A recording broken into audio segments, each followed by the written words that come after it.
Bueno, a todas y a todos, muchas gracias por la invitación.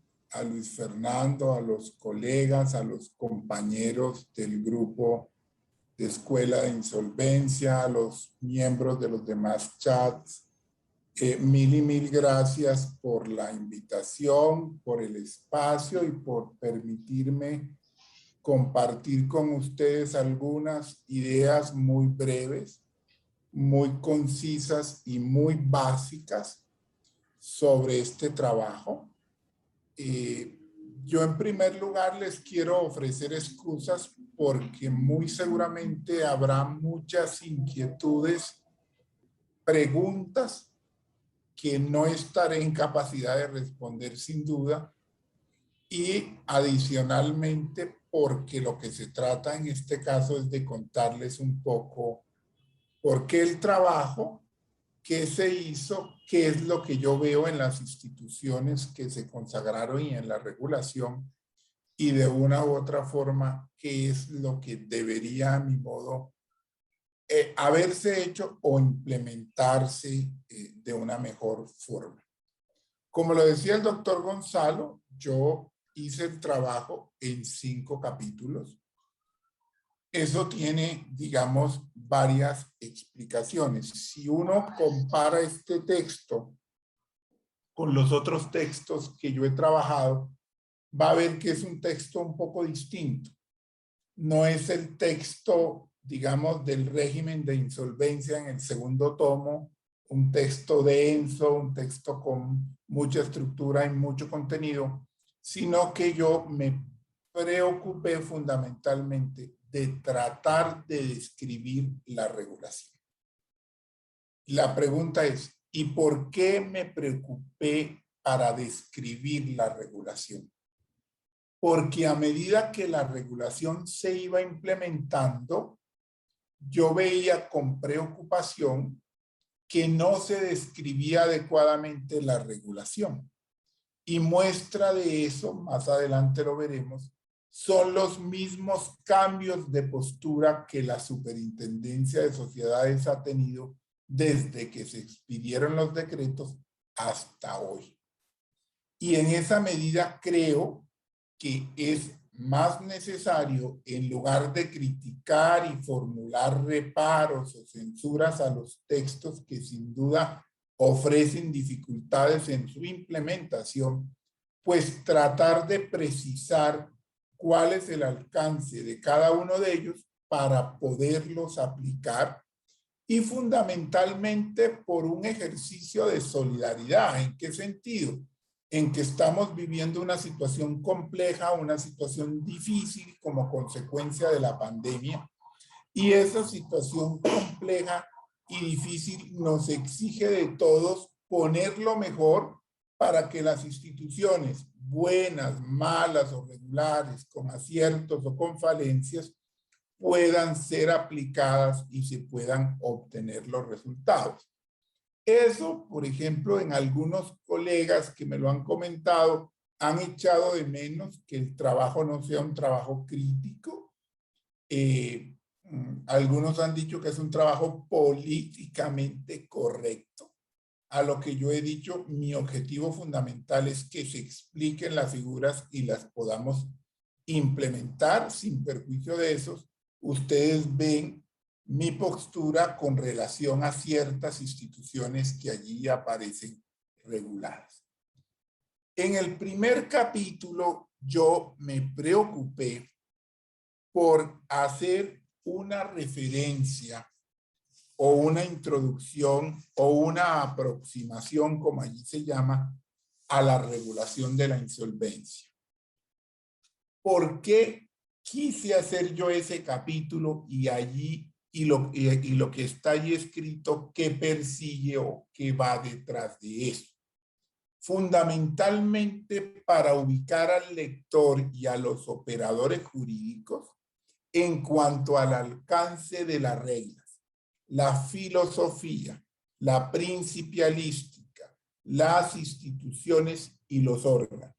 De manera que los 4 capítulos siguientes pueden ser entendidos o mejor entendidos, para ser más precisos, en la medida en que nosotros en el primer capítulo logremos descifrar la filosofía, las instituciones, la teleología, los principios y demás.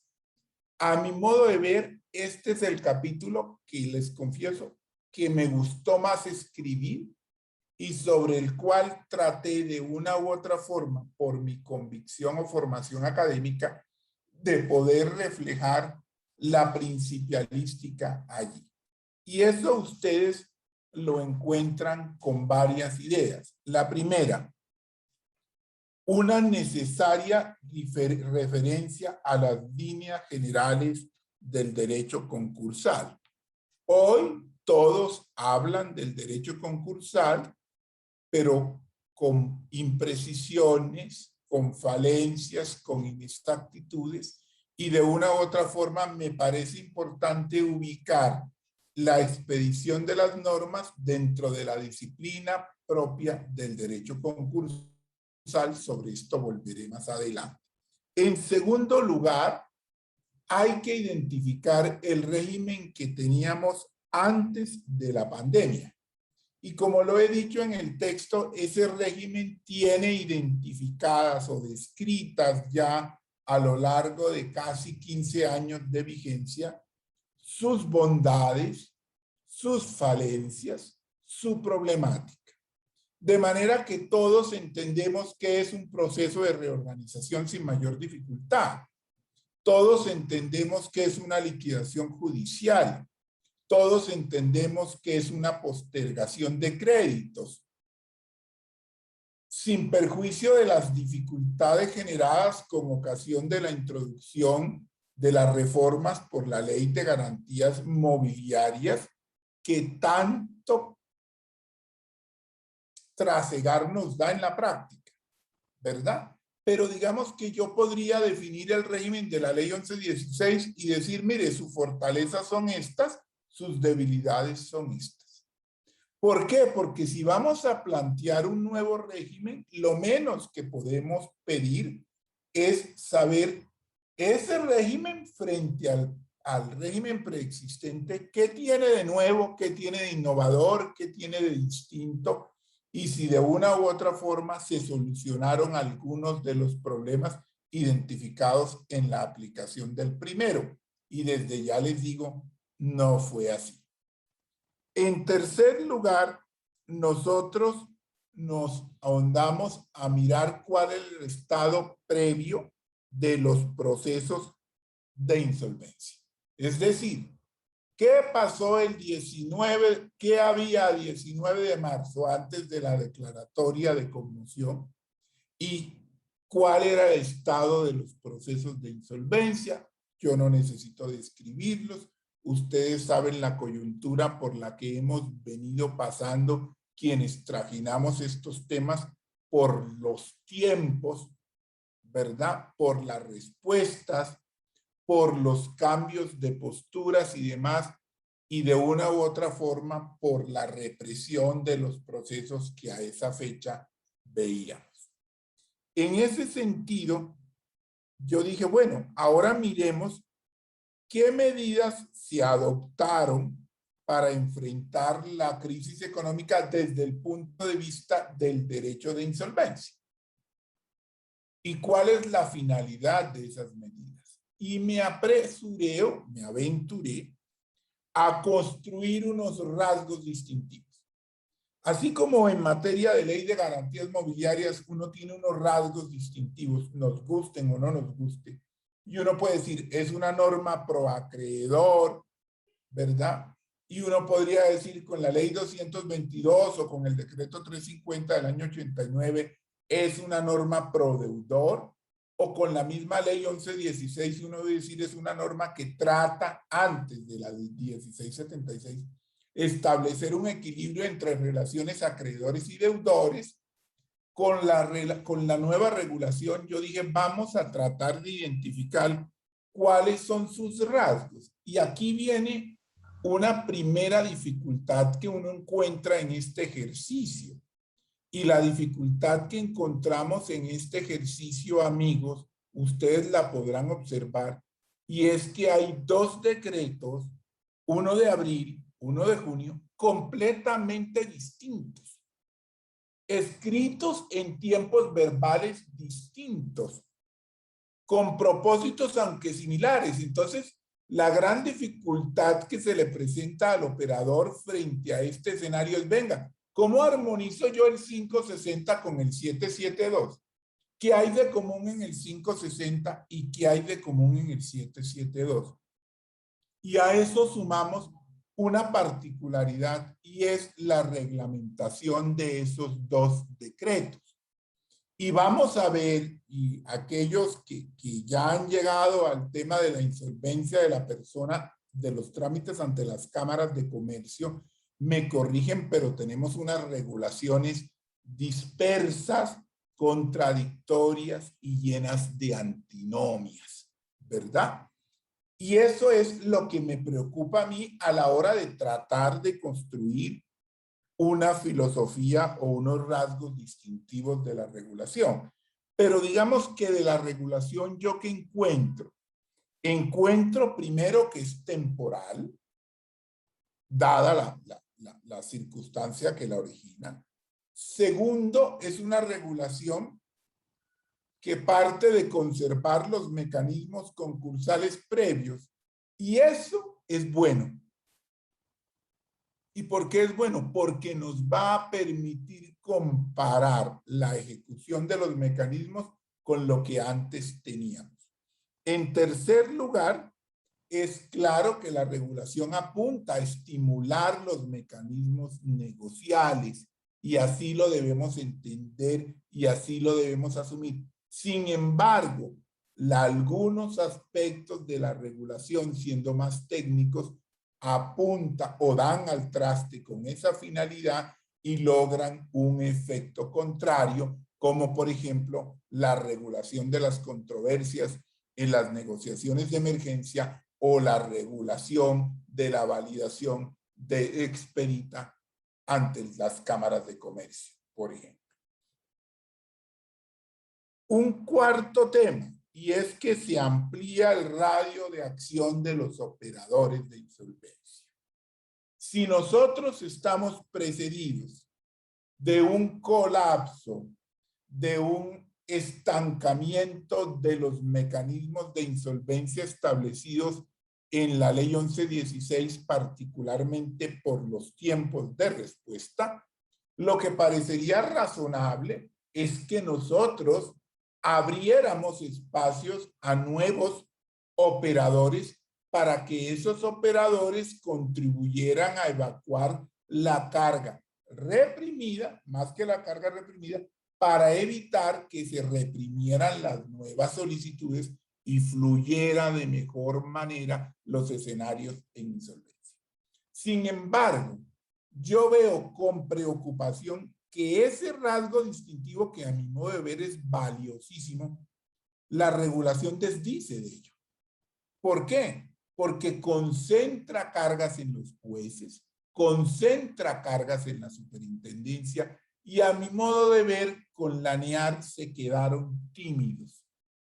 Pecaron por tímidos por buscar unos respaldos jurídicos, tanto en la NEAR como en la validación ante la Cámara. De igual forma, hablamos de una celeridad en los mecanismos. Ok, listo, qué bueno. Pero estamos viendo que esa celeridad no cumplió los objetivos. Porque si en el caso de la negociación de emergencia usted tiene que llevar el acuerdo celebrado dentro de los 3 meses, hemos visto como en muchos casos o en casos que no son pocos y además muy emblemáticos, la regulación procesal ha surtido el efecto contrario. ¿Y cuál es el efecto contrario? Que estamos suspendiendo audiencias y suspendiendo audiencias, cuando el objetivo era que ese acuerdo celebrado se validara rápidamente. Adicionalmente, hablábamos de una intervención judicial restringida. Intervención judicial restringida que genera más de una dificultad. Por ejemplo, simplemente trato un planteamiento y es: ¿proceden o no proceden las acciones revocatorias en el trámite de las NEAR? Algunos han dicho, no procede porque la ley de manera expresa dijo lo que procedía. Por lo tanto, aquello que no está previsto no procede. Sin embargo, en otras disposiciones hay unas remisiones generales a los procesos de reorganización y entonces uno queda loco. Y más que quedar loco, uno diría, bueno, y el derecho del acreedor a censurar los actos del deudor defraudatorios del derecho de crédito, ¿dónde queda? O sea que en el caso de las NEAR no hay acciones revocatorias, cuando es perfectamente posible que haya operaciones que perjudiquen o afecten los derechos de los acreedores, por ejemplo. Y allí tenemos otros temas bien interesantes, como el presupuesto subjetivo, con la ampliación a aquellos sujetos que están excluidos en buena hora, pero de una u otra forma de manera tímida. Tristemente, en la reforma a la salud que se cayó la habilitación para que las clínicas pudieran acceder al régimen de insolvencia empresarial. De manera que allí todavía tenemos unos baches y tenemos unas brechas que habremos de superar necesariamente en el mediano y en el largo plazo, dada la dificultad que se genera. Igual con el presupuesto objetivo, ahora me referiré en detalle a las modificaciones previstas por el derecho de emergencia frente a los supuestos de cesación de pagos e incapacidad de pago. Y yo finalmente quisiera concluir esta parte tal vez con lo más importante.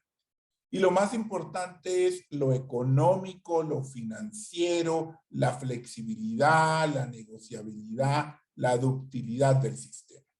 ¿En qué sentido? En que las normas están orientadas, mal o bien redactadas, a, primero, estimular la financiación. Dos, estimular la inversión. Y está claro con las nuevas figuras.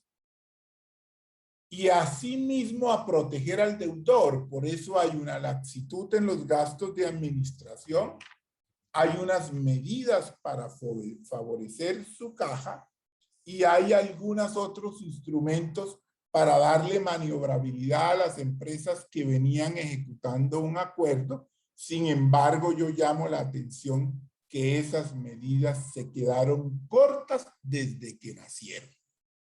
¿Por qué? Porque no tiene sentido que estando en marzo, hace un año largo, usted le diga a una empresa, tiene que pagar marzo, deje de pagar las cuotas de abril, de mayo y de junio, y en julio se pone al día con todas las cuotas.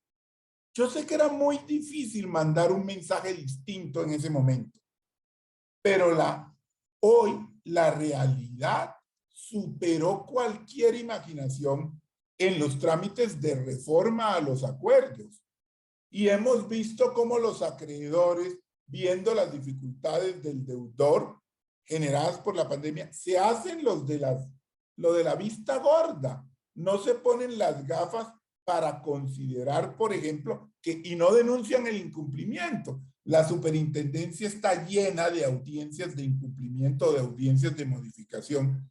Y hoy los tiempos para reformar los acuerdos son unos tiempos, la verdad, muy complejos. De manera que con eso yo trato de una u otra forma de presentar cuáles serían los rasgos más importantes de la nueva regulación. ¿Para qué? Para que cuando vayamos a la aplicación de las reglas entendamos cuál es la importancia del descargue, cuál es la importancia de los pactos de deuda sostenible, cuál es la importancia de las reglas de la liquidación de empresas inminente, cómo miramos esas reglas con base en una principialística o en unas instituciones, entre otras cosas, porque no hay documentos de trabajo de los redactores. La labor legislativa es una labor muy ingrata, lo digo con conocimiento de causa porque la he padecido y he tenido el honor de eso, pero no hay unos documentos, no hay unas memorias que de una u otra forma pudieran orientarnos sobre el alcance de las reglas, de manera que todo queda a la especulación de los intérpretes y al criterio del funcionario de turno, lo que me parece de una u otra forma compleja. Y finalmente, en ese capítulo, yo traté de rescatar los principios del derecho de insolvencia, del derecho concursal. ¿Por qué? Porque nosotros no podemos ver la nueva regulación por fuera de los principios. Por más moderna, por más armónica que resulte con las tendencias de la CENUDMI, con las tendencias o recomendaciones del Banco Mundial, por más que se parezca a la directiva de la Comunidad Económica Europea, no podemos verla por fuera de los principios. Y gran parte de la problemática que nosotros en la práctica de insolvencia estamos viviendo es la dejación de los principios. Claro, porque se entiende que todas las nuevas figuras de una u otra forma hacen caso omiso de eso. No, lo que pasa es que los principios se remozan, se reincorporan, se oxigenan. Y uno diría, y el principio de universalidad subjetiva quedó derogado con las negociaciones por categorías. No, solo que ya no lo vamos a entender entre todos los acreedores, sino entre los acreedores pertenecientes a la misma categoría. Punto. Pero eso no significa nada distinto. Ahora, que la universalidad objetiva de una u otra forma ya no juega con la liberación de las medidas contrarias, no. Que la igualdad ya no juega porque se puede pagar a los acreedores sin necesidad de permiso. No, igual va a existir, igual se va a aplicar e igual se va a implementar. Y ahí ustedes encuentran una serie de conclusiones sobre ese tema. Muy rápidamente porque aquí me tomé mucho tiempo y me excuso. La NEAR. ¿Qué decir de la NEAR? O de la negociación de emergencia de acuerdos de reorganización. Yo cuando leía estas reglas y las miraba y las estudiaba, me iba al año 98 y al año 99, donde tuve el privilegio de formar parte de la superintendencia del equipo de trabajo de Jorge Pinzón, con la ley 550. Y miraba, oiga, aquí hay cosas que se parecen a la ley 550 y otras que son copiadas de la ley 550. Independientemente que hubieran tenido aplicación o no lo hubieran tenido, o que se hubieran quedado cortas la ley de la ley 550. Pero de una u otra forma, lo que resulta aquí, afortunado, es entender que si vamos a abrir escenarios de insolvencia de carácter no judicial, lo digamos sin miedo. Aquí, perdóneme la expresión, matamos el tigre y nos asustamos con el cuero. Yo en el libro lo digo, fueron tímidos en la regulación. ¿Por qué? Es que la negociación de emergencia es de carácter contractual y su naturaleza es contractual. Eso no es cierto. Y no es cierto por dos razones. Primero, porque el mecanismo se activa con una decisión judicial. Y segundo, se confirma o se valida con otra decisión judicial. Es decir, hay intervención judicial. Entonces yo no puedo decir que el mecanismo es solo contractual. Ahora, en otro mensaje se dice, es que esto es contractual y como contractual lo vamos a liberar de formas. Y no nos va a gustar las reglas procesales, pero si usted va a pedir el aval de un juez tiene que sujetarse a las reglas procesales. Tiene que mirar el artículo 29 y por lo menos diseñar un procedimiento lo suficientemente expedito o claro, pero garantista. ¿Por qué digo esto? Ustedes recordarán, en la ley 550 se celebraban los acuerdos por fuera, pero la eficacia jurídica del acuerdo no estaba sujeta a ninguna decisión judicial, jamás. Eso sí era contractual. ¿Cuándo iba ese acuerdo a la superintendencia como juez? Cuando un acreedor lo impugnaba. Mientras nadie lo impugnaba, el acuerdo conservaba los efectos jurídicos plenos. Punto. Aquí decidimos que pese a que era negocial, lo íbamos a llevar al juez para validarlo. Eso es contrario a la naturaleza negocial. Y eso es contrario a la filosofía. Si nosotros tenemos una entidad que está recargada de trabajo por el escenario judicial y vamos a crear un mecanismo contractual, pues no podemos ponerle al mecanismo contractual esos controles judiciales previos a que me estoy refiriendo. Por eso digo, fuimos tímidos. En el año 99 fuimos más a la vanguardia. Hoy nos retractamos de la vanguardia. Porque si es contractual, es contractual. Con esto no estoy diciendo que me gustan más los contractuales que los judiciales, no. Y en consecuencia, ¿cuál es la naturaleza de la NEAR? ¿Es mixta? Ah, no, es que como es negocial no se levantan las medidas cautelares, lo que le dicen a uno. Es que como es negocial no tiene efectos adversos por la no celebración del acuerdo. Pero dentro de la regulación hay otras cosas que les dicen lo contrario. Ahora, yo aquí llamo algunos temas. Por ejemplo, ¿cuáles son las acreencias que entran a la NEAR? ¿Las de la fecha de corte de la solicitud o las del día inmediatamente anterior a la providencia? Y ahí hemos visto cómo la superintendencia ha tenido dos pronunciamientos y dos posturas distintas. Que mientras no estén en un decreto reglamentario, corremos el riesgo de que mañana vayamos a otra postura distinta. Y es, usted presentó en julio, cortó a junio, lo aceptaron en agosto. No es junio.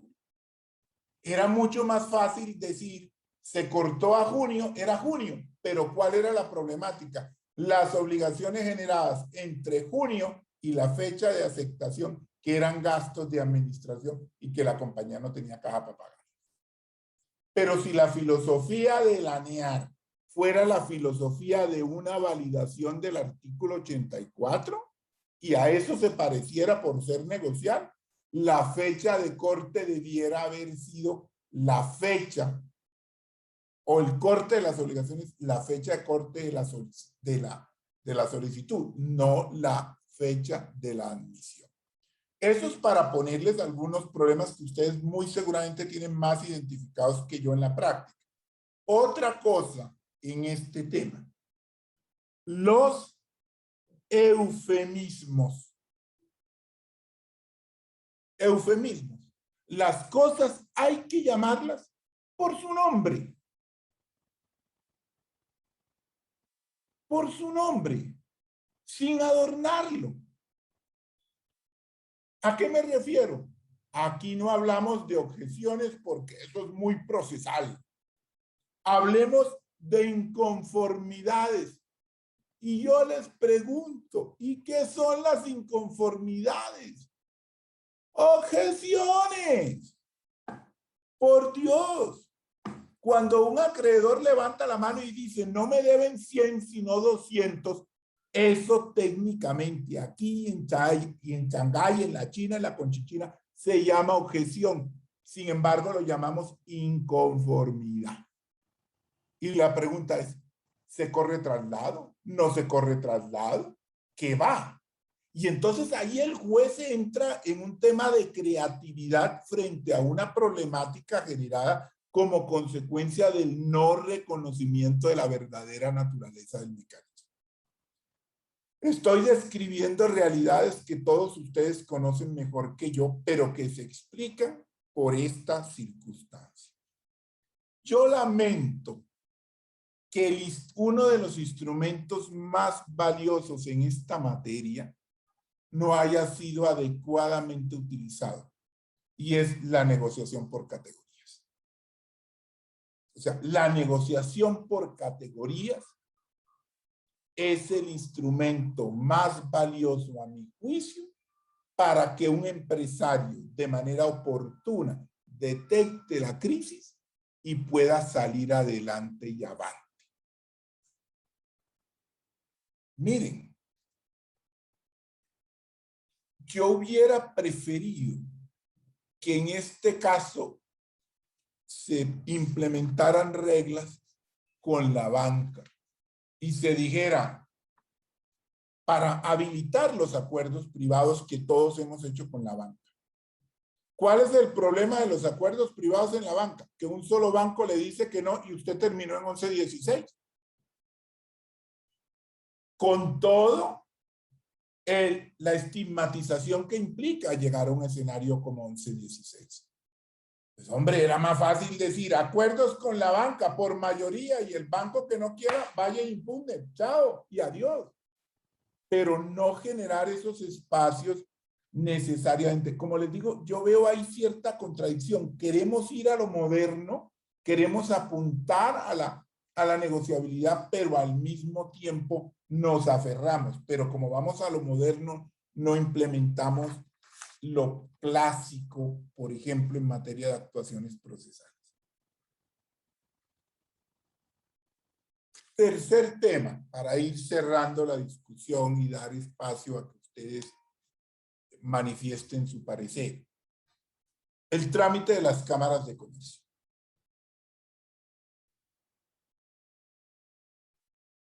En estos días hablaba con el amigo Álvaro Londoño.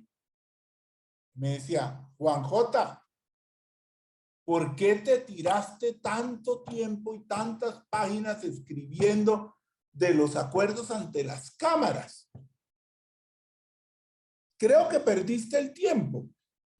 Y yo le decía, doctor Álvaro, porque a mi juicio, y lo digo con el mayor de los respetos, es la regulación que mayores deficiencias tiene.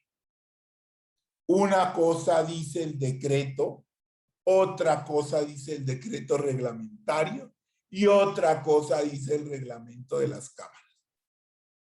Por ejemplo, ¿cuándo terminan las funciones del mediador? Con la celebración del acuerdo. Así de sencillo, porque esa es la naturaleza del mecanismo. Sin embargo, después esos decretos reglamentarios vuelven a ese mediador auxiliar de la justicia y lo vuelven auxiliar del juez. Entonces uno se rasca la cabeza y dice, bueno, ¿y cuál es la naturaleza de esto? ¿Esto realmente qué es? Y es una regulación, lo digo la verdad con mucho respeto, llena de antinomias. Tal vez por eso no ha funcionado. ¿Que tiene apuestas valientes como el arbitraje? Sí.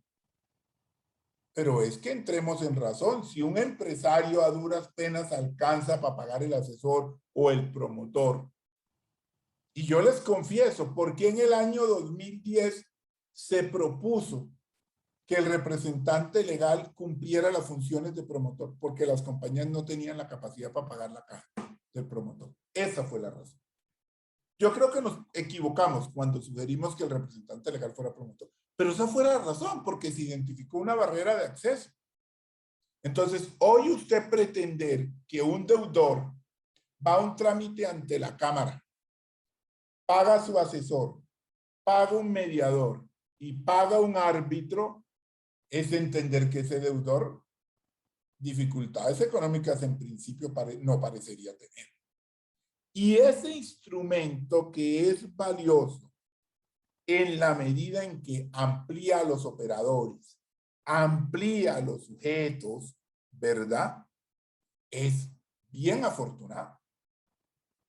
Pero además, Los efectos de la no validación. Aquí tuvimos con la amiga Marcela una discusión académica hace algunos meses sobre qué pasaba si no se validaba o no se validaba, si la eficacia jurídica del acuerdo se da para quienes lo votan o simplemente se da para todos.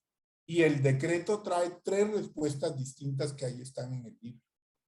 A veces dice, da a entender, no, obliga para los que firmaron. A veces dice, no, no, no, también es necesario que se ratifique para que los que firmaron entren. Entonces, la verdad, esa regulación, que era una regulación a mi modo de ver esperanzadora en el sentido de que apuntaba a solucionar las dificultades propias de una congestión, es compleja, le digo yo, es compleja. Por eso ustedes encuentran ahí 80 páginas tratando de identificar o por lo menos de proponer soluciones frente a esas antinomias que tiene la regulación. Y hoy uno mira, y ustedes ven en el libro, en la presentación que yo hago, y tal vez el instrumento que ha debido ser el más empleado es el que a la gente menos le gustó. Y es este, el de los trámites, en los procedimientos de recuperación ante la Cámara. Y la pregunta que nos haríamos nosotros es, ¿y por qué al empresario o al deudor no le gustó? ¿Porque a nosotros los abogados no nos gusta? ¿O porque el diseño no es claro? ¿O porque además del diseño hay unos costos? Yo creo que ahí hay que repensar la figura si queremos buscar alternativas para que el escenario camine y sea mucho más eficiente. En cuarto lugar, las nuevas instituciones. Una pregunta. ¿Son realmente nuevas? ¿Son realmente novedosas? ¿No las conocíamos? ¿O cuál es el alcance de ellas? Y aquí uno mira y uno dice, la capitalización ya existía. En la ley 550 había reglas sobre capitalización. Los pactos de deuda sostenible ya eran conocidos en la dinámica propia de las negociaciones con el sector financiero, solo que en la concursalidad no eran del todo aceptados. ¿Por qué? Porque hablábamos del principio de la regla del pago íntegro del capital. Y el pacto de deuda sostenible a lo que apunta fundamentalmente es, eso es una quita disfrazada, no seamos bobos, o sea, le pago el 70% y el 30% les pido unos títulos que nunca se los voy a pagar porque la caja de la compañía no da para pagarlo.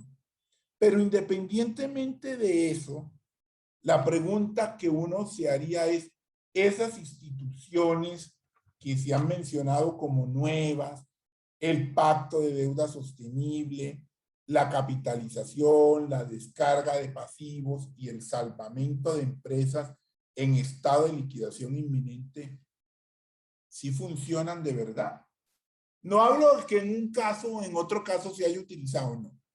Hablo en términos generales, si a nosotros nos circula en el torrente sanguíneo esas instituciones y somos capaces de validarlas, independientemente de la denominación.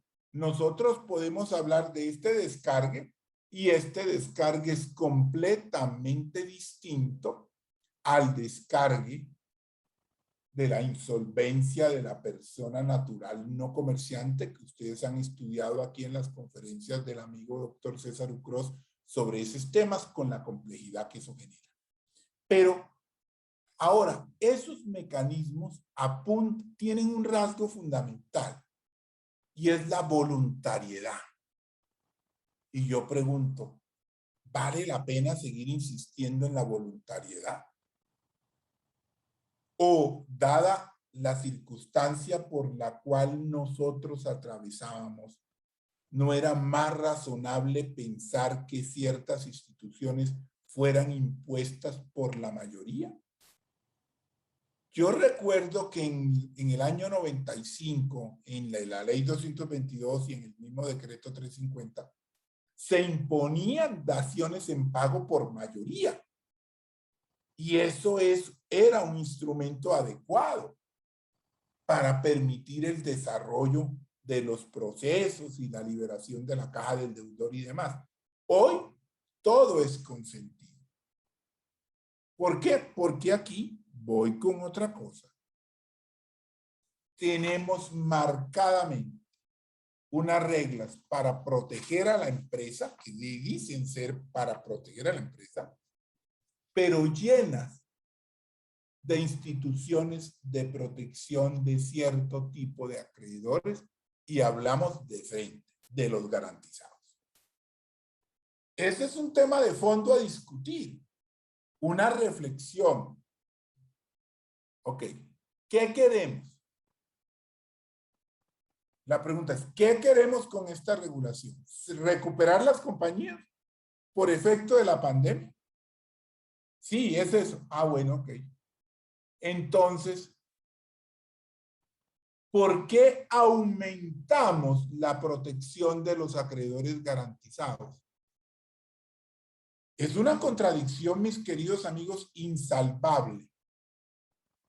Ahora, que la ley 1676 corresponde a una valoración política del legislador, sí, sin duda. Que en sistemas de derecho comparado los acreedores con garantía tienen un tratamiento parecido a lo que en Colombia tienen los acreedores garantizados, sí es así. Pero si yo le estoy diciendo a un señor hoy, te voy a crear una serie de instrumentos para que tú te mejores, salgas adelante y te recuperes.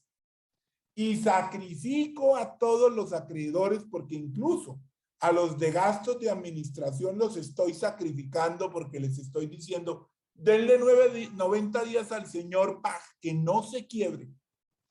Y al mismo tiempo digo, pero el acreedor garantizado no me lo toca. Pero el acreedor garantizado tiene el mismo trato que un crédito laboral. Yo allí me empiezo a rascar la cabeza y digo, ¿qué es esto? Es completamente contradictorio. O sea, a todos los acreedores los vamos a sacrificar o los vamos a postergar, pero frente al acreedor garantizado, no solamente le vamos a conservar las reglas, sino que le vamos a aumentar el privilegio. A mi modo de ver, lo digo con mucho respeto, se les fue la mano. Se les fue la mano. Claro. Y finalmente, ¿qué alcance tienen las modificaciones del derecho ordinario? Y aquí hay una pregunta de fondo. En un decreto de emergencia o expedido en atención a la situación de emergencia, ¿se pueden modificar las reglas legales? Solo si guarda relación con la materia. Y aquí yo tengo varias preguntas e inquietudes que me suenan todos los días. La primera. Ya hemos visto en el decreto de 3 de agosto qué pasó con la causal de disolución por pérdidas que derogaron. La suspendieron, luego la cambiaron por la empresa en marcha y luego finalmente la volvieron a establecer. Eso es en materia de otra conferencia, que valdría la pena hacerla con un financiero, con un contable y con un jurídico. Le doy esa idea al doctor Luis Fernando para que miremos qué es lo que pasa. Ahora, el sistema de alertas que está previsto allí en ese decreto, simplemente lo menciono, es muy similar a lo que el derecho hoy italiano tiene o tenía desde hace 3 años con un sistema de alertas. Luego, la suspensión. ¿Qué se suspende? ¿O por qué eso se suspende? En razón a qué se suspende. Se suspende la causal de incapacidad de pago inminente para que esa causal solo aplique a los nuevos mecanismos. ¿Cuáles mecanismos? NEAR y recuperación ante las cámaras. Por lo tanto, el mensaje es claro. a 11:16 solo se entra en cesación de pagos. Y yo encuentro que aquí hay una contradicción flagrante entre lo que el legislador persigue y lo que regula. ¿Por qué? Fíjense que todo es un abanico de opciones. Eso fue lo primero que yo dije.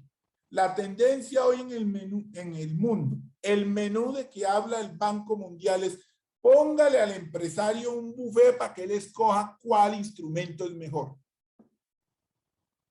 Pero en cierto instrumento le digo, te lo pongo más alto, te lo pongo más bajo, te subo el precio para que no accedas a él.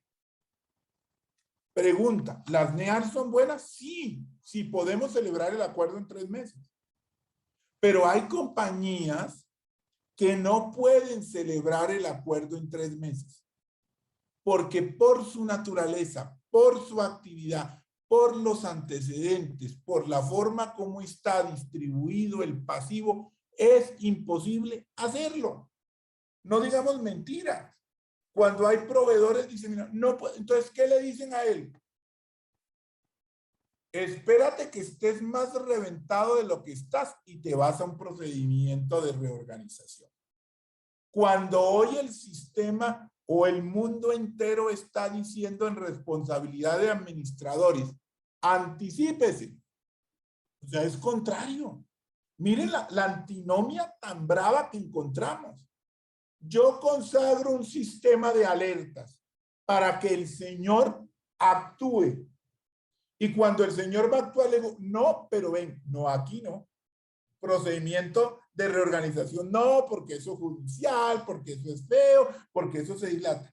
Lo único que yo te dejo a ti es, mira a ver si te sirve la NEA o mira a ver si te sirve el procedimiento de recuperación. ¿Y ese empresario qué hace? Pues se termina de desgastar y cuando ya llega a los 90 días sale corriendo a presentar la solicitud. Y esa fue la otra discusión que con ustedes compartimos sobre el tema de la liberación de las medidas cautelares. ¿Qué necesita un empresario? Caja, caja, por Dios, caja, está líquido.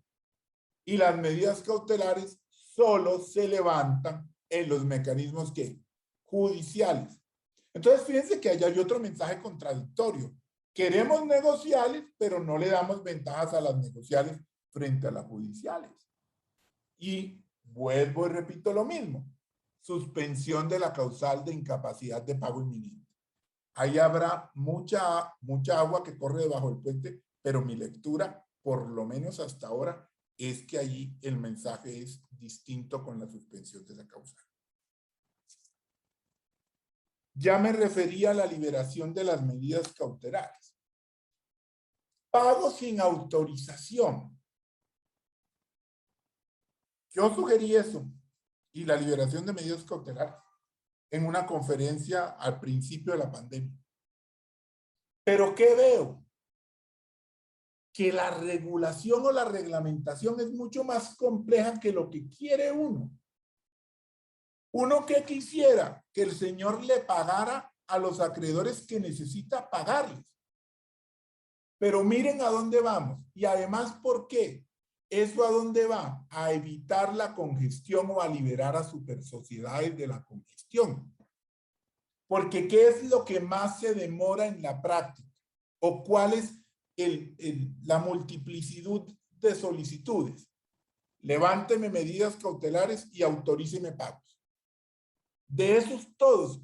Y todos padecemos los tiempos de respuesta. 2 meses, 3 meses, 4 meses, 5 o más meses para que me levanten una medida cautelar o para que me den permiso para pagarle a un proveedor necesario. Entonces la filosofía es, bueno, no vamos a congestionar al juez, pague. ¿Qué hicieron en el decreto reglamentario? Eso puede ser explicable. Pero ¿qué hicieron? Consagraron el principio de progresividad. Y es decir, empiécele a pagar al más chiquito de menos a más.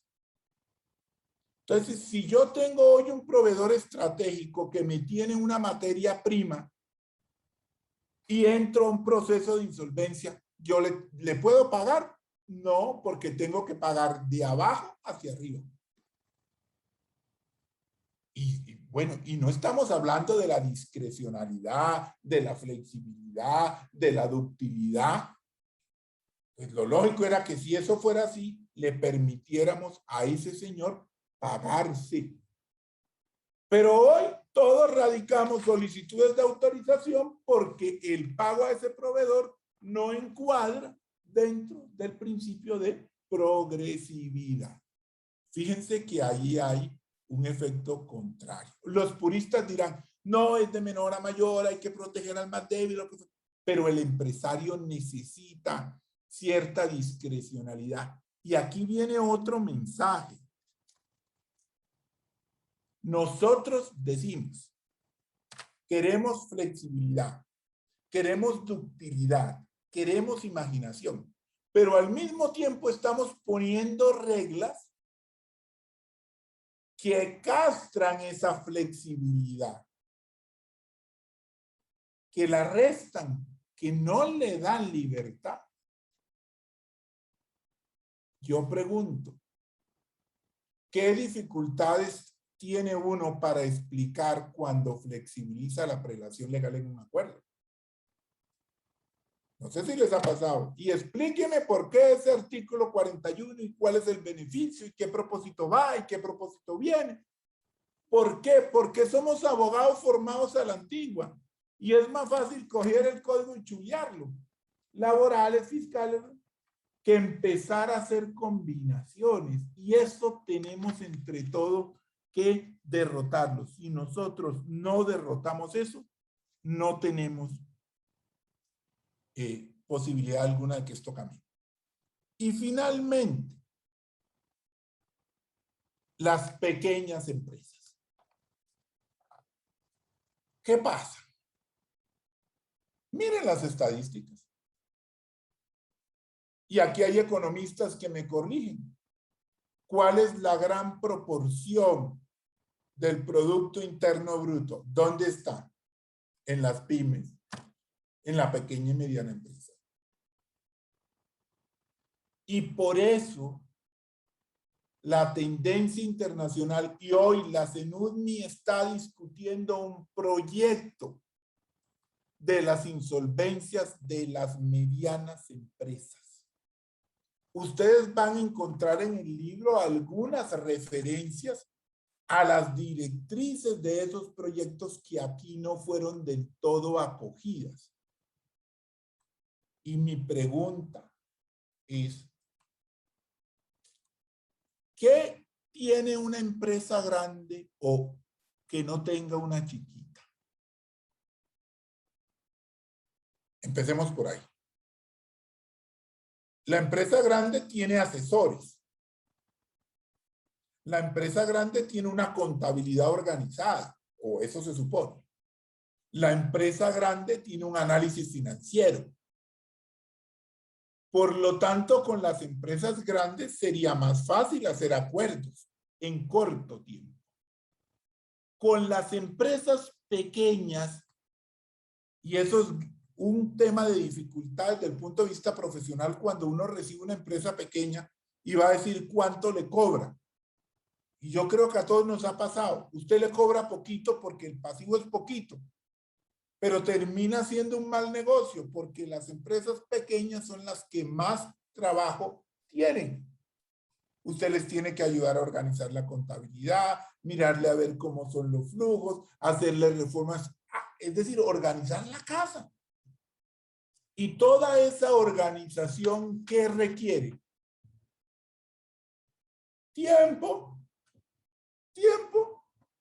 Entonces, pretender que nosotros vamos a poder recuperar las empresas pequeñas por el solo hecho de reducción de los tiempos sin perjuicio de que es sano pensar en cortos escenarios, no creo que sea realista. Y lo que va a terminar pasando es que tenemos en temas procesales, entonces suspensión de procesos. Fíjense que ya el mundo nos cambió. La suspensión del proceso que antes nos negaban, hoy no las conceden. Y la pregunta es, ¿y por qué no las conceden? Porque es que es físicamente imposible en esos plazos poder llegar a un acuerdo. Amigo Luis Fernando y a todos, muchas gracias. Esas eran unas reflexiones sueltas, precipitadas, llenas de tal vez de energía que les quería transmitir y que corresponden a las preocupaciones, pensamientos, inquietudes que me genera esa regulación. Por eso me animé a escribir lo que escribí, a plantear las dificultades y a plantear las soluciones. De esto nos queda poco tiempo, ¿verdad? Poco tiempo.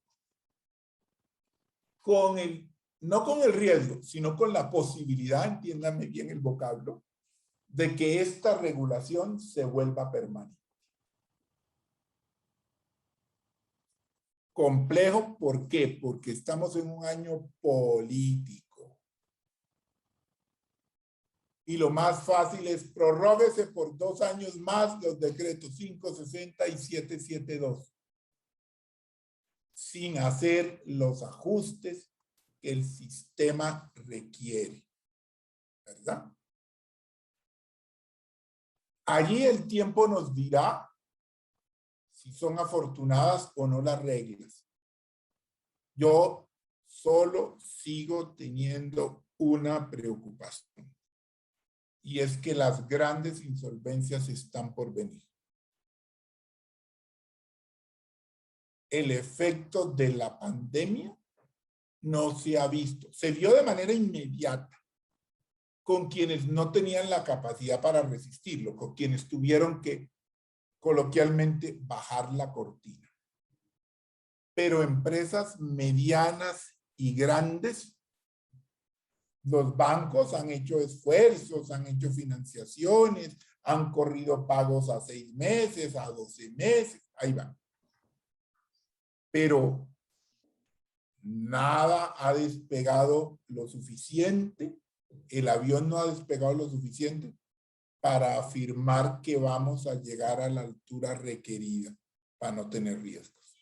Y en eso la invitación que yo hago es a que ojalá podamos aplicar las reglas con la filosofía, buscándoles un sentido, siéndolas teleológicas y buscando un efecto particular y proporcional. De nuevo a todos, muchas gracias y estoy atento y lleno de ganas de escuchar las observaciones, comentarios y apreciaciones de todos ustedes, mucho más expertos y más trajinadores. Está como muy bajo el volumen, doctor, qué pena. De insolvencia.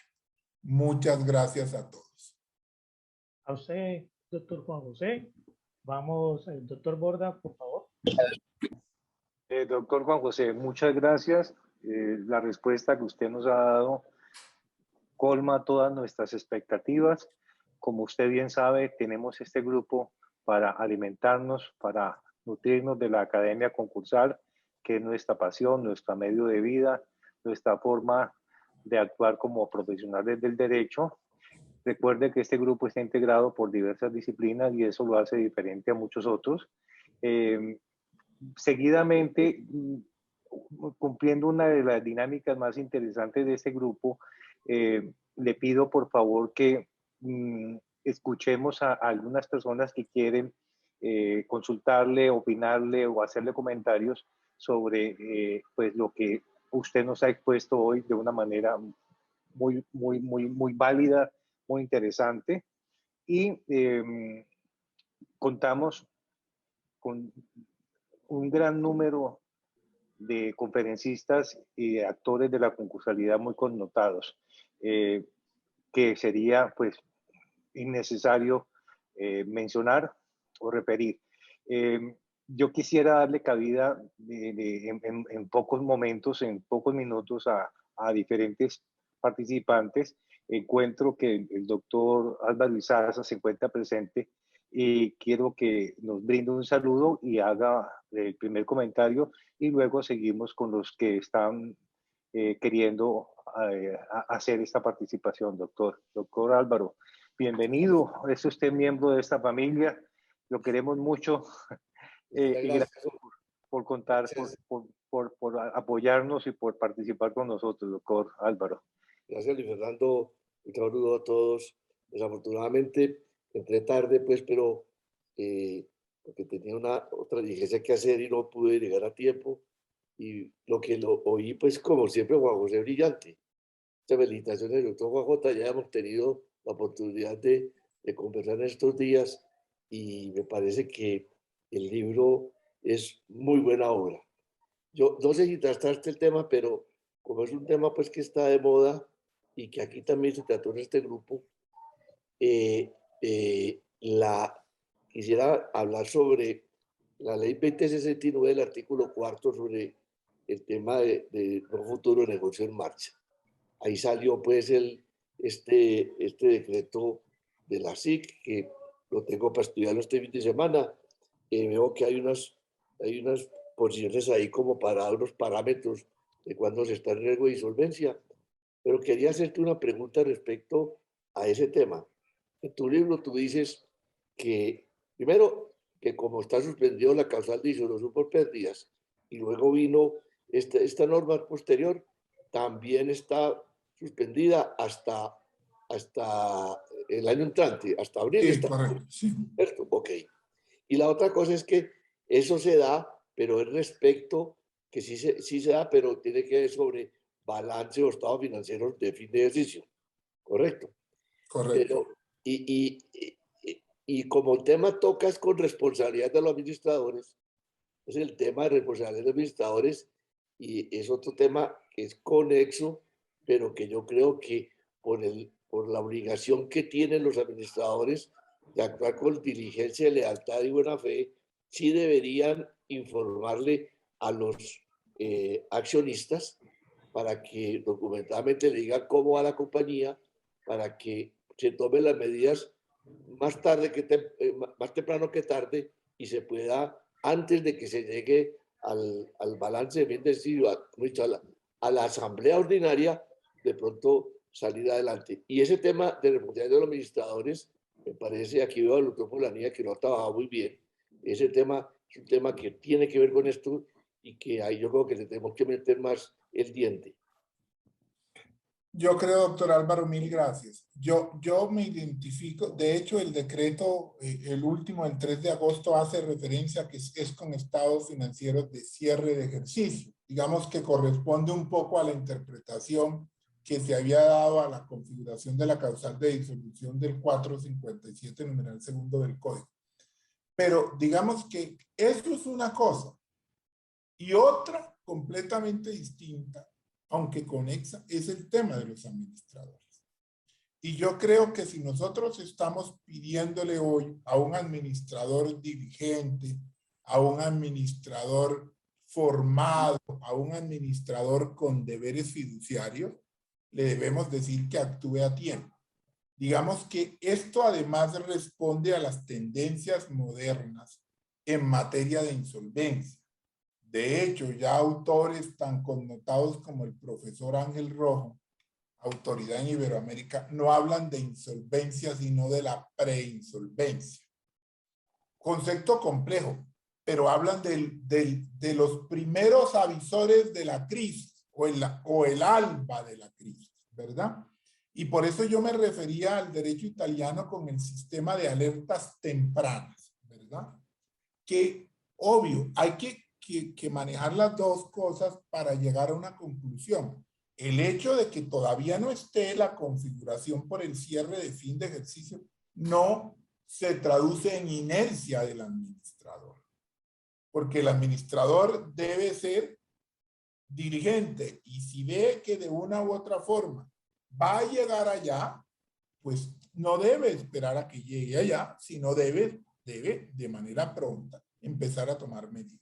Ya hay un primer fallo de la superintendencia, por demás interesante, en los temas de responsabilidad de administradores en punto a la insolvencia, pero yo creo que este es un tema que hay que madurarlo, hay que decantarlo. No para que los administradores salgan como locos, porque es que no les podemos pedir a los administradores que actúen frente a la crisis de manera precipitada, porque actuar de manera precipitada, yo creo, doctor Álvaro, que usted como nadie lo sabe, genera más daño, porque lo que se requiere es ponderación, sensatez, pies de plomo para tomar medidas, pero eso no significa inercia. Yo creo que eso es lo que yo veo. Pero sí tiene un aspecto, me parece importante, que es que para que el administrador también, pues con toda la ponderación, pues no se demore tanto a veces, que nos ha tocado que es que ya llegan cuando no hay nada que hacer. Sí, Es correcto. un problema que tenemos, pues yo creo, no sé si en otras partes hay, pero los colombianos como creen que vamos a salir siempre adelante y que vamos a vender más y que el año entrante, etcétera. Sí, sí. Entonces esa situación de la caja, yo creo que es un buen indicador. Pero te agradezco mucho y creo que estamos identificados, hombre. Gracias, Sí, doctor. señor. Mil gracias. Gracias, doctor Álvaro. Bueno, vemos también el doctor Polanía también iba a hacer una pregunta. Doctor Nicolás.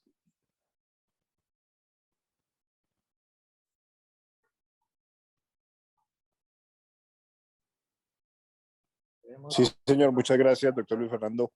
Maestro Juan José, mil gracias por su presentación, enriquecedora como siempre.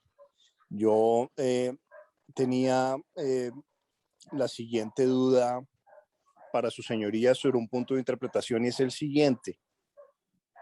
Sobre, ya usted hizo una mención al tema de la protección especial que se ha dado en esta regulación extraordinaria también a los acreedores garantizados.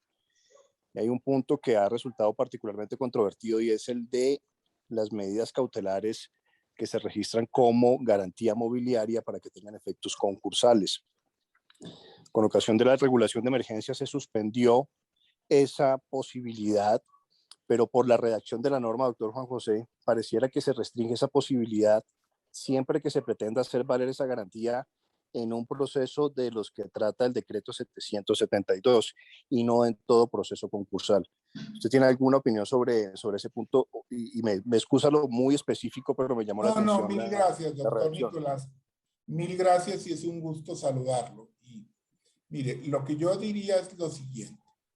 Si nosotros tenemos unas normas de carácter restrictivo, como es esas normas, es decir, o me ordeno, y voy a tratar de dar una solución un poco teórica. Si yo tengo una regla general que me dice, toda medida cautelar, y ahora les cuento cuál es mi preocupación sobre eso, toda medida cautelar puede ser una garantía mobiliaria. Y luego tengo, o puede ser lugar a una garantía mobiliaria. Y luego tengo una norma que suspende para ciertos procesos esa posibilidad. Uno podría concluir que la norma general quedó limitada para los eventos del 772, pero no quedaría limitada para los otros eventos, le hace procesos de reorganización de ley 1116. Sería una primera lectura que yo haría de esa situación que usted describe, ¿verdad? Más que con un agravante, con una particularidad. Se ha venido discutiendo cuál es el alcance del gravamen judicial como garantía mobiliaria. Y ya se han venido dando insinuaciones que el gravamen judicial como garantía mobiliaria se puede, simplemente les dejo la inquietud, se predica de inmuebles, no de muebles. Entonces, ahí sí vamos a tener nosotros otra circunstancia peculiar de la cual ocuparnos, si entender que esa posibilidad estaría dada. Simplemente aprovecho la pregunta del doctor Polanía para mencionarles esa inquietud reciente que ha surgido en esos temas. Pero yo creería, doctor Polanía, que si es una norma restrictiva, no es susceptible de aplicación analógica o extensiva y quedaría la regla general. Gracias, doctor Juan José. Gracias. Y y también pues al doctor Polanía, también el doctor David Sotomontes, el doctor Fernando Augusto y la doctora Ángela María. Vamos en secuencias, ya les vamos a dar a todo el uso la palabra. Doctor Bustos, oye, y doctor David Sotomontes.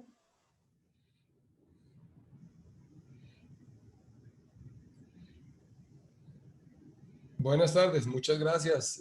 Buenas tardes a todos. En primer lugar, pues todos regularmente tomamos el tiempo para leer y digerir los libros que nos ofrecen nuestros colegas, profesores, etcétera, y pocos nos animamos a escribirlos. Yo por eso quiero felicitar, agradecer al profesor Juan José por este material, porque el trabajo sencillo es el de leerlo y proponer diferencias, críticas, etcétera, pero el trabajo arduo es hacer el estudio, compilaciones, análisis y dedicar el tiempo para que los demás podamos recibir esta información tan importante. Entonces, primero que todo, esa salvedad. Segundo, me parece muy interesante la intervención del doctor Polanía. Yo también tengo una inquietud grande sobre ese aspecto en particular. Incluso me pareció ilegal una parte del decreto reglamentario del 1332 y por ahí interpuse una demanda por esa parte. Luego les contaré qué resultó. Una demanda por ilegalidad. Sobre el libro y las opiniones del profesor Juan José, me gustaría solamente comentar que el acuerdo por categorías yo lo veo muy difícil, o tal vez por la forma en que quedó regulado. Entiendo que el profesor Juan José le gusta mucho y le parece muy interesante. Yo cuando trato de entender la problemática de una empresa, normalmente sí el empresario dice, es que mi problema son los bancos, o es que mi problema es la DIAN, pero rara vez los proveedores, pero bueno, a veces pasa, pero realmente el problema es uno y el problema es la caja, no hay otro, es generalizado. Lo que pasa es que el acreedor escoge pagarle a la DIAN para que no lo reporten las centrales de riesgo porque cree que le van a seguir prestando y con crédito va a salir del problema, o decide pagar los bancos para no meterse en los temas de acción penal y la tasa del estatuto tributario, y generalmente escogen uno de los dos por esas razones. Pero su problema no es ni los bancos ni la DIAN, su problema es que la caja no le alcanza para pagar todo a tiempo. Y si la caja no le alcanza para pagar todo a tiempo, es un problema estructural que necesita una solución, a mi modo de ver, integral y de fondo, porque el problema no es una categoría u otra, sino la caja. Y él escoge cuál de los dos según sus paradigmas, sus expectativas, sus flujos de caja proyectados, etc. Muchas gracias y bueno, excelente material de consulta. No, yo le agradezco, doctor Bustos, pero además, digamos, le hago un pequeño aporte. En las recomendaciones del Banco Mundial frente a la negociación de emergencia, frente a la negociación por categorías, un poco a lo que usted apunta, no está referida a las categorías A, B, C, D y E, sino a los incumplidos. Entonces, digamos, eso permite aislar que si usted tiene un problema de caja frente a unos que se le quedaron atrás, usted pueda partir digamos, la dificultad financiera para quedarse con los incumplidos y el resto los vuelve gastos de administración. De manera que yo creo que si eso se hubiera podido dar, de pronto su planteamiento hubiera podido tener una aseguración distinta. Él simplemente era eso. Muchas gracias, doctor Juan José. Continuamos, doctor David Sotomonte. Gracias, doctor Gonzalo. Muy buenas tardes a todos, doctor Juan José. Como siempre, muchas gracias. Es usted muy generoso con el conocimiento y eso es algo pues que todos valoramos. Yo sencillamente quería plantearle otra perspectiva para los pactos de deuda sostenible. Usted manifestó hace un rato que eran una quita. Yo quisiera darle otra perspectiva, a ver usted qué opina. Más allá de una quita, porque son obligaciones que en ningún sentido se dice que no deben ser atendidas, podría uno considerar que estas son obligaciones que, como el acuerdo ya se encuentra cumplido por la sola entrega de los títulos y el deudor reinstaurado en su capacidad, pues este tipo de obligación al final lo que hacen es beneficiar al acreedor titular de estos pactos de deuda sostenible, al acreedor financiero, porque en el momento de un incumplimiento van a poder utilizar las herramientas del derecho común para el recaudo de su crédito, sin necesidad de ir a las reglas del concurso que permiten la modificación del acuerdo, etcétera, etcétera. Entonces, no sé si para usted esa segunda perspectiva resultaría lógica, como quiera que, insisto, nadie dice que el pacto de deuda sostenible sea una quita porque no se va a pagar la obligación. No, claro, pero mire, gracias, amigo David, mire.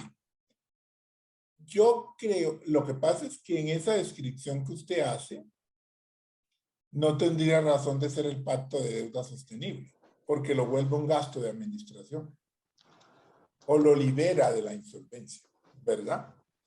¿Cómo lo entendería yo, digamos, desde el punto de vista financiero? Una estructura de una caja. ¿Hasta dónde puede pagar? Los acreedores van a recibir lo que la caja del deudor les permite pagar. Punto. Lo que la caja del deudor no les permite pagar, pues no debería pagar. Por eso yo digo que implícitamente es una quita.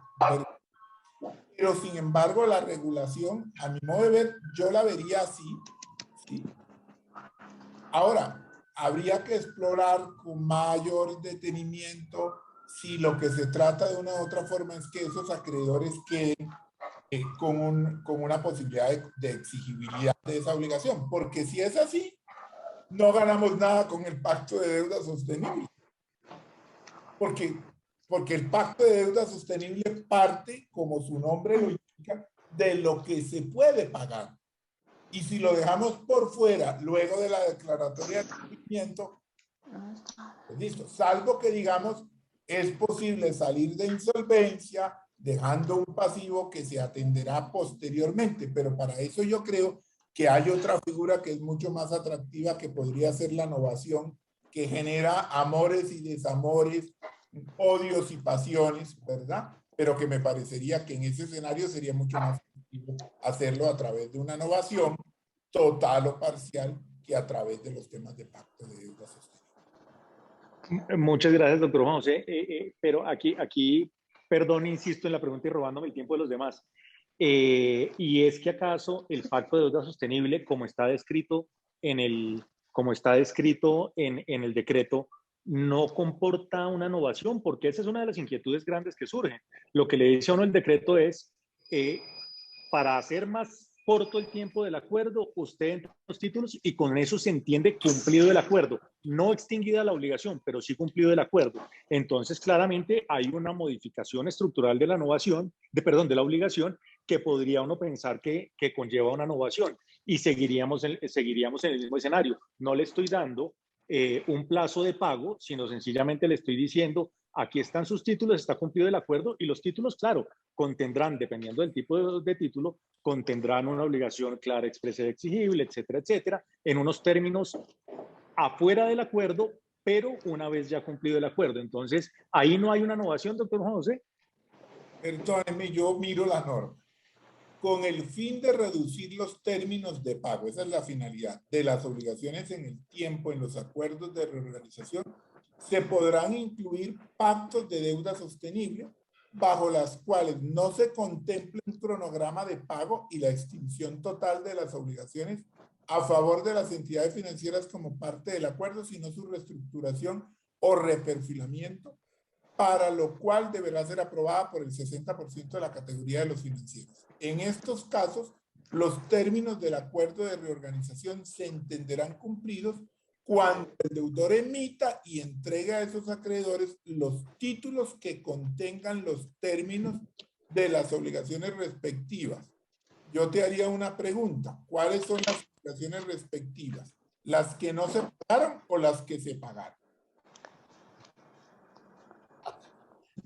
Y las que quedan pendientes de pago y están reguladas en el título. Pero entonces, si es así, por eso te digo, yo creo que eso en el fondo, o sea, digamos, puede ser una innovación, ahí ya tendríamos, porque parte de las dificultades, y yo tal vez no lo mencioné en el texto, en la intervención, pero parte de las dificultades de estas figuras es que todos nosotros, pues, vamos a tratar de compararlas con los modos extintivos, ¿verdad? por ejemplo, en el caso de la descarga de pasivos, si hay una remisión o no hay una remisión, etcétera, etcétera.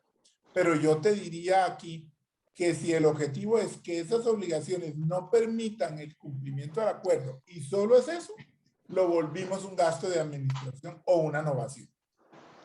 Y ahí tendría razón. ¿Sí? Ahí está el doctor Álvaro. El doctor Álvaro. Perdóname, pero es que yo creo, primero, que es que cuando uno analiza la norma no dice esas obligaciones de los nuevos títulos cuándo se pagan. No dice. No dice. Entonces yo creería que lo normal es que como la obligación no extingue, se paguen después de que el acuerdo termine.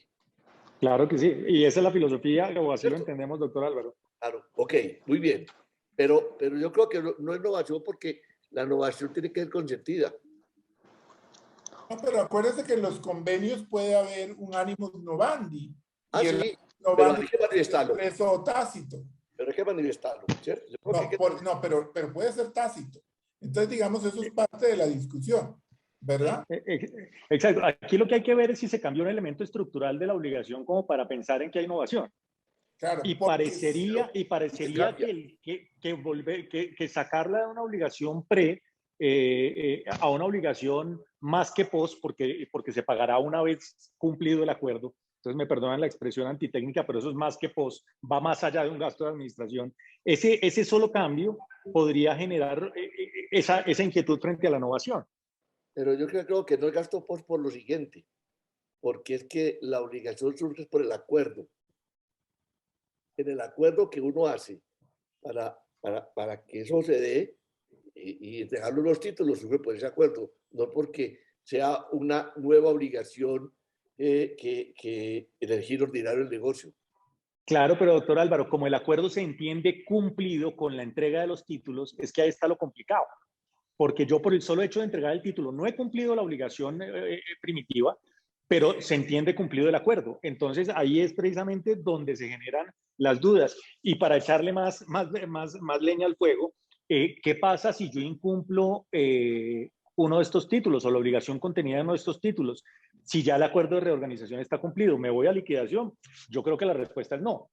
Pero sí genera muchas inquietudes la regulación, que ha sido positiva porque se han celebrado acuerdos con pactos de deuda sostenible, pero sí tiene unas cuestiones que desde la perspectiva jurídica nada más dejan bastantes inquietudes. Gracias, doctor. Lo que pasa es que este decreto estuvo hecho como pensando mucho en el sector financiero. Y si verá, habla del sector financiero específicamente. Claro. ¿Ah? Y es las preocupaciones, porque yo creo que eso no impide que se pacte frente a otros acreedores ya por vía de una innovación o por vía de una quita. Ah, sí, claro, así es. Estamos de acuerdo en eso. Sí. Claro, doctor Juan José, pero en ese sentido, y perdón ya mi última intervención porque me tengo que despedir, en ese sentido la superintendencia, hay jurisprudencia de la superintendencia en cuanto a figuras similares donde señala que estas cosas que parecerían ser propias de la autonomía privada no son aplicables a acreedores distintos a las que el legislador ha señalado que son destinatarios de este tipo de normas,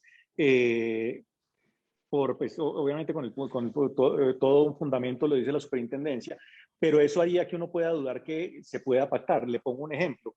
La norma que hace referencia a que una capitalización de acreencias laborales, cuando la compañía se va a liquidación, pues la acreencia laboral vuelve a tener, deja de ser, el trabajador deja de ser accionista y se vuelve nuevamente acreedor por esa acreencia laboral que se capitalizó. En algunos eventos se intentó hacer eso con otro tipo de acreedores con base en la autonomía privada, como acuerdo, como cláusulas del acuerdo, y la respuesta de la superintendencia fundamentada, y puede estar uno de acuerdo o no, pero esa figura no se puede utilizar porque legalmente está consagrada específicamente para este tipo de acreedores. Entonces, que uno lo pueda hacer para otro tipo de acreedores con base en la autonomía privada, la respuesta es sí. No sabemos qué va a responder el juez del concurso, ¿no? Claro, pero volvemos a lo que yo decía, digamos. Aquí Mi invitación es a que honremos la autonomía privada y no le pongamos talanquera. Que no la llamemos pactos de deuda sostenible es otra cosa distinta, pero yo le podría dar otro alcance vía una innovación o vía una quita. Perfectamente posible. Yo no encuentro un fundamento legal que me digan que yo no pueda innovar en un acuerdo o que no pueda imponer una quita con las mayorías de ley, por ejemplo. Así es. Pero pues, Cierto, habría que generarle otro tipo de nombre. Sí. Pero la figura está abierta, sí, señor. Tiene toda la Sí, razón sí. usted, el doctor Álvaro. Doctor Álvaro, un gusto saludarlo. Lo mismo, David. Ok. Aquí estamos disfrutando de todas estas cosas, estos foros que son tan buenos porque uno aprende mucho. Perfecto. La doctora Ángela María Echeverri también nos va a acompañar con una pregunta y también el doctor Felipe Francisco Bordan Magistrado también. Doctora Ángela, bienvenida. Bueno, un saludo muy especial a todos y como siempre felicitar a nuestro gran maestro, el doctor Juan José Rodríguez. Quería comentarle que la parte del libro que más me gustó y me interesó fue el tema de las PRE. Realmente los procedimientos de recuperación empresarial es el tema que más inquietudes surge en todas estas normas nuevas. Estoy de acuerdo en el tema relacionado con la ley 550. Me da tristeza que hay partes de la ley 550 que pudimos haber ampliado y no lo hicimos. Por ejemplo, ampliar más los operadores de la insolvencia, tener más diferenciado la parte contractual y la parte judicial. También la posibilidad de ampliar los sujetos de estos regímenes. Veíamos en la ley 550 que clínicas y hospitales hicieron parte de estos mecanismos. Ahora, frente a la experiencia que yo he tenido, fui designada mediadora en el primer procedimiento de recuperación empresarial en la Cámara de Comercio de Medellín. Muy exitoso en el sentido de que pudimos negociar en los 3 meses, pudimos avanzar en el tema. La superintendencia hace un esfuerzo en los tiempos de respuesta. Sin embargo, en la negociación se nos exigió 3 meses y en la validación nos demoramos 8.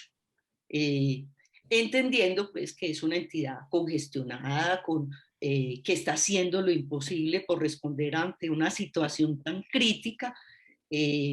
Recuerde, doctor Juan José, a mí me tocó en su grupo de trabajo con el doctor Pinzón, la ley 550 fue una avalancha de solicitudes, una crisis muy importante. Obviamente esta es peor, es más profunda, y yo pues solamente pues quería decirle que nos faltó haber profundizado en unos mecanismos que ya Colombia tenía experiencia y que ha sido designada como modelo en algunos casos en este tema aún por la misma SINUD. Y nuevamente pues felicitarlo, doctor Juan José, por este aporte que nos da con el libro. Muchas gracias. No, Ángela María, mil gracias y qué gusto verte. Mira, yo te diría, y me identifico contigo, yo hablo en el libro de que la regulación es tímida, porque estamos hablando de un mecanismo contractual, pero le metemos un mecanismo judicial al lado para poderlo hacer efectivo. Si lo que queremos es proteger a los disidentes, pues que los disidentes después de votados salgan y metan el pleito. Mientras tanto, el acuerdo produce los efectos como en la ley 550. Lo que yo veo aquí es que o sea, hay una contradicción flagrante. Yo no quiero más nada judicial, voy a irme a lo contractual, pero a lo contractual le meto judicial. Entonces, digamos, ahí, ¿a dónde llegamos?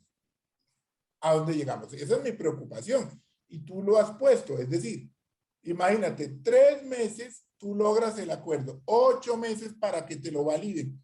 Pues lo más lógico es 3 meses hubo acuerdo y si puedes pagar, empezar a pagar de una vez, empiezas a pagar de una vez y no puedes condicionar la eficacia a la confirmación del juez. Yo lo veo así de sencillo. O sea, Si vamos a meternos en negociar, pongámoslo como negociar.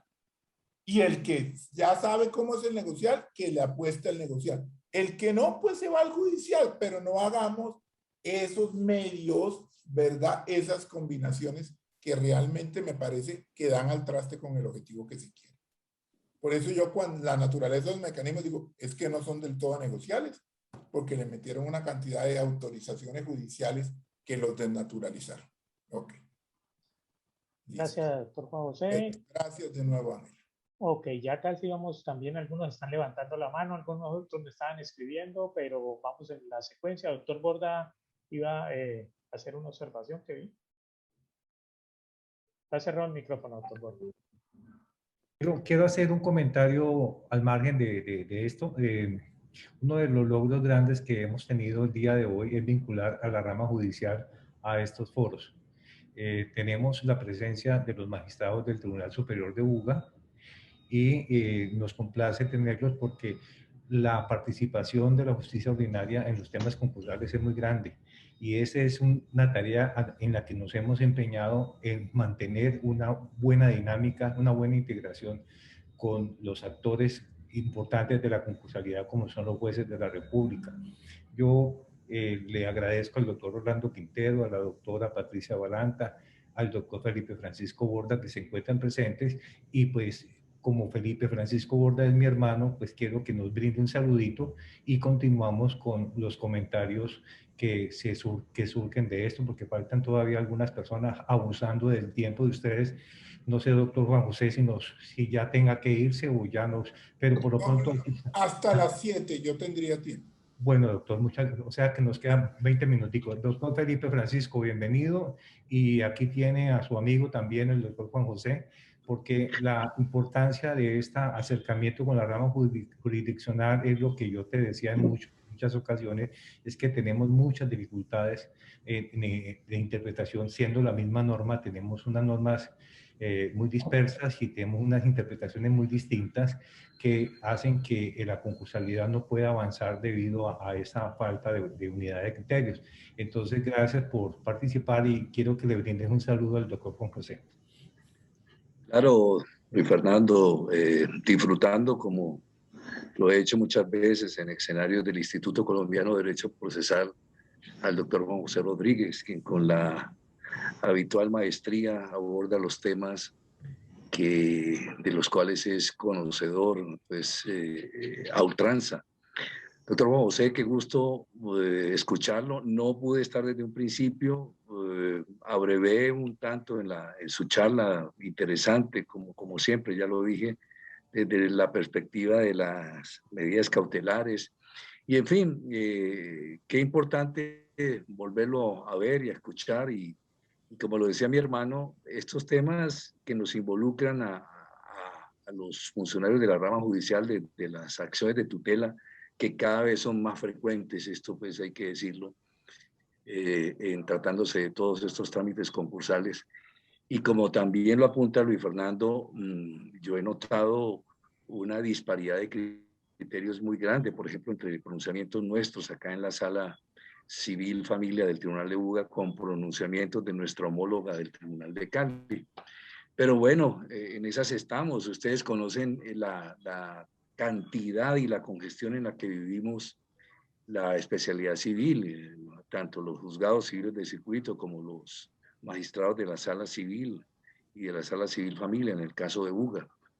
Pero bueno, ahí estamos tratando de ponernos a tono con esta normatividad, con este reto, y qué mejor que para ello contar con las luces del doctor Juan José Rodríguez. Muchas gracias por la oportunidad. Nuevamente saludos, doctor Juan José. Mil gracias a usted por sus palabras y es un gusto volverlo a ver y tenerlos a ustedes, los magistrados de Buga, con quienes siempre me han unido lazos de afecto y de colaboración. A todos ustedes, muchas gracias. Ok. Gracias, hermanito. Doctor Gonzalo, le estoy quitando su protagonismo y quiero que ya no me deje trabajar más. Siga usted, por favor. Tranquilo, doctor. En la secuencia está el doctor Juan Carlos Muñoz y la doctora Luz Adriana para las preguntas. Por favor, doctor Juan Carlos. Gracias, doctor. Bueno, más que una pregunta, es una pequeña reflexión sobre lo que he escuchado acerca del libro. Y es triste ver como un tema que, como la insolvencia, que debería de ser ante todo económico y tener un componente humano, termina convirtiéndose en una amalgama de criterios que de lejos no pareciera que le sirviera a la persona directamente interesada, que es el deudor. O sea, yo puedo entender que de pronto en estos mecanismos se intente recuperar, se intente obviamente recuperar pues el... Sí, sino que es que me conecté, que Fernando me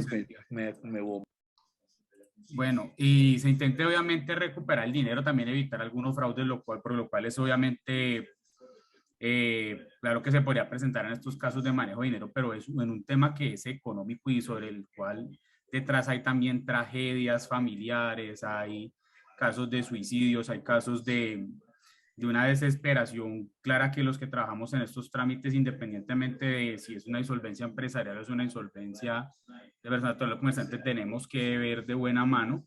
Yo creo que son leyes que se quedan cortas y tratan es entonces de volver jurídico un tema que tiene pues este componente básicamente matemático de cómo se va a recuperar ese dinero y teniendo en cuenta las posibilidades de esa persona. Bueno, no sé entonces a dónde nos va a llegar esto ahora que el doctor Juan José Rodríguez menciona que para el 2022 van a venirse las insolvencias grandes, lo cual es cierto debido a que muchas de las personas ahora están viviendo de los ahorros, están viviendo es de pedir otros préstamos, están viviendo es del dinero de los familiares. Y esto se va a convertir entonces en una bola de nieve donde tal vez estos procedimientos se vuelvan insuficientes y termine viendo, más que oriente permanentes, otra reforma que esperemos entonces que defina si lo que busca es beneficiar deudores o beneficiar a acreedores, o si va verdaderamente a hacer un equilibrio entre ambas posturas y a partir pues obviamente de criterios económicos, matemáticos, pero también humanísticos. Muchas gracias. Doctor Juan Carlos, muchas gracias. Yo le diría sobre su manifestación que la comparto. Eso se podría manejar desde dos frentes. Uno, dar mayor discrecionalidad para proteger a aquellos acreedores que están en situación de debilidad manifiesta. Y en segundo lugar, aprovechando que está la rama aquí, a través de los mecanismos de acciones constitucionales cuando hay derechos fundamentales o sujetos de especial protección. Ya la jurisprudencia lo ha venido haciendo, la de la Corte Constitucional, inaplicando normas de carácter legal para impedir la afectación de derechos fundamentales, y lo hizo, por ejemplo, a partir del año 98 con las liquidaciones o las quiebras de las cooperativas, para no distinguir entre acreedores de la masa y de la no masa, empezó a proteger a sujetos que de acuerdo con la Constitución merecen un tratamiento particular, pero eso es harina de otro costal y es un tema por demás interesante que algún día, si habrá oportunidad, lo manejamos y lo estudiamos. Bueno. Gracias, doctor Juan José. Doctora Luz Adriana, ¿tiene la palabra?